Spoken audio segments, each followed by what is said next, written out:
To start with, let's just do a recap of the very core of what we need to know about ethics as accountants, and that's the ethical code.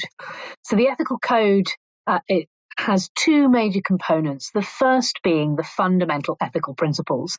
These are mostly drawn from the IESBA Code of Ethics, which is the international standard setting body for ethics. And there are these 5 fundamental principles that hopefully everyone remembers from their training that are key to being an ethical accountant.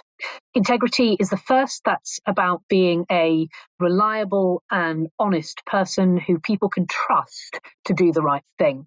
The second is objectivity, avoiding conflicts of interest or avoiding behaving or being seen to behave in a way that puts you above your clients and others. The third is professional competence and due care. That's about keeping your skills up to date and taking the appropriate care when performing work. And we'll see that some of the emerging threats particularly sit in this area at the moment. The fourth is confidentiality, something that we all think about a lot, particularly in terms of things like data privacy or other kinds of privacy, not sharing information you shouldn't, and protecting your clients' interests by protecting their privacy.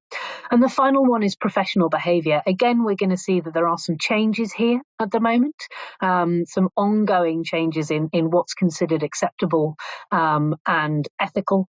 And this is about making sure that you behave at all relevant times in a professional and appropriate manner. So here's what the different frameworks might start to say about this. So virtue ethics would say, I want to be objective and I want to avoid a conflict of interest.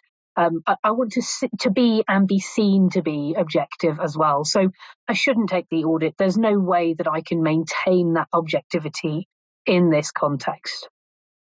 Deontological ethics would straightforwardly say, the standards prevent this. I'm not allowed, so I shouldn't do it. And a consequentialist point of view might take a slightly different tack. It might say, well, if I do it well, then both I and my client benefit. If I do it badly, then it will be bad for me, the client, their stakeholders, and then they'd look at what's most likely, and that should determine what I do.